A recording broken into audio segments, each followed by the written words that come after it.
Salut à tous, donc aujourd'hui voilà, ça va être tuto pour changer la tresse.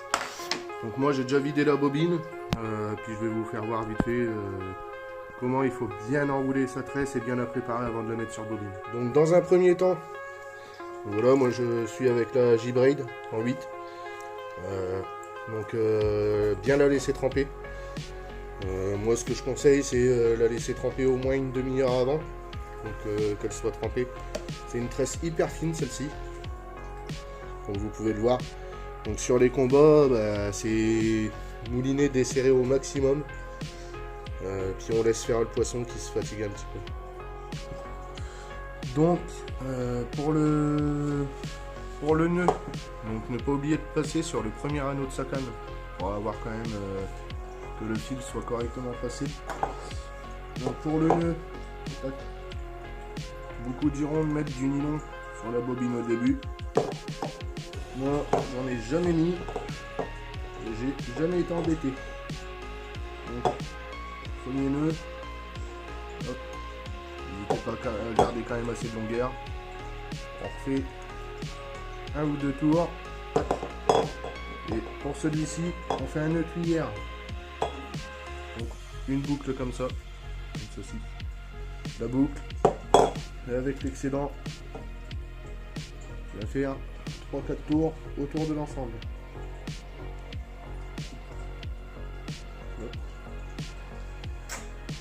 Voilà.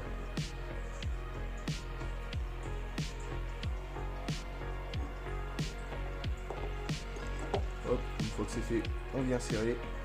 Et là, ça ne bouge plus. Hop. On coupe l'excédent en laissant un petit centimètre.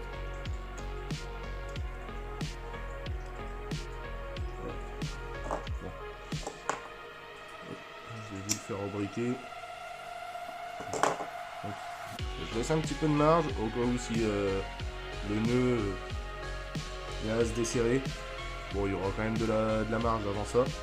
Et on passe à l'embobinage. Voilà. Donc une fois que c'est fait, vous prenez votre canne, petit cap ouvert. Hop, vous placez la bobine. Hop. Vous remettez votre frein.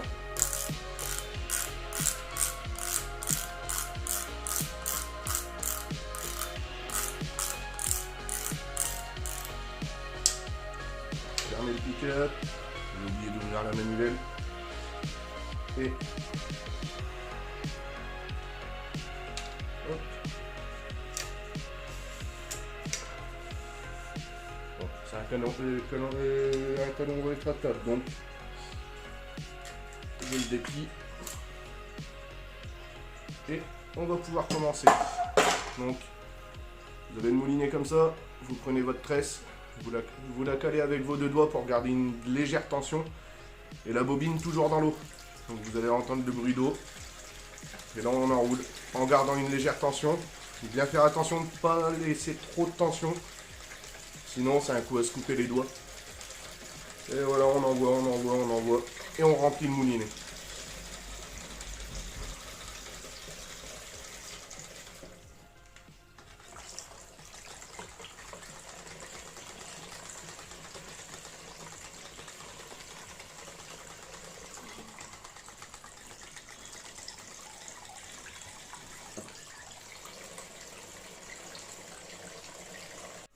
Donc voilà, le remplissage est terminé.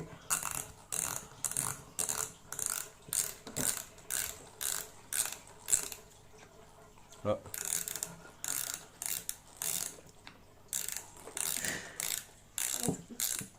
Voilà. Donc voilà, une bobine bien propre.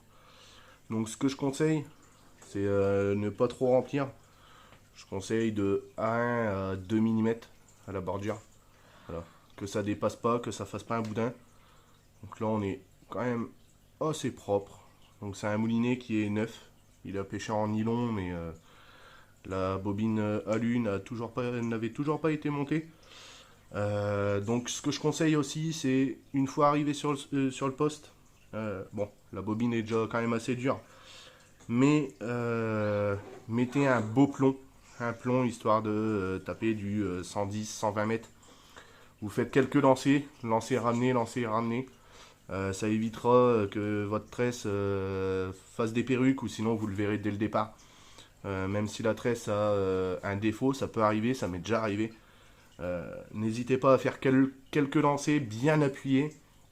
Voir si votre tresse n'a pas de soucis. Vérifiez bien que vos cannes supportent la tresse, surtout les anneaux. Et à part ça, c'est tout. Donc là, comme je vous ai dit, je suis avec une tresse en 24 centièmes. J'ai peut-être dû mettre, peut-être 180 mètres. Donc pour les distances que je pêche, il y en a largement assez. Après 24 centièmes, franchement, il y a 18 kg de tresse, mais c'est très rare que je pêche frein serré, ou quand je pêche frein serré, je préfère mettre un gros nylon.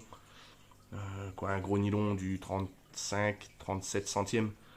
Mais n'hésitez pas à passer en tresse. La tresse, c'est mal vu. Et pourtant, bien utilisé, ça fait le même résultat que du nylon. Donc voilà. Donc j'en profite pour faire la petite vidéo pour présenter mon matos. Donc j'ai des CB60 en moulinet. Sur des petites dwarfs en 10 pieds. En 10 pieds, 3 livres 25. Donc c'est des cannes rétractables. Ça me fait gagner un encombrement mais énorme, que ça soit dans la voiture ou même chez moi.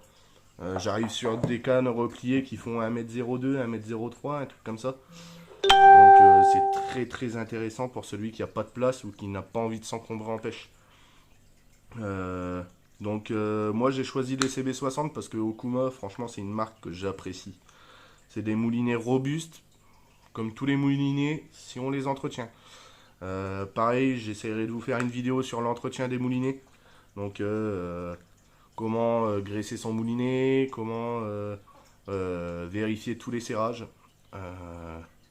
Ça pareil, c'est des moulinets, même s'ils sont neufs, je les démonte et je préfère les regraisser dès le départ que d'avoir une mauvaise surprise à la première journée au bord de l'eau. Donc voilà, ça sera tout pour moi aujourd'hui et je vous dis à la prochaine. Ciao ciao.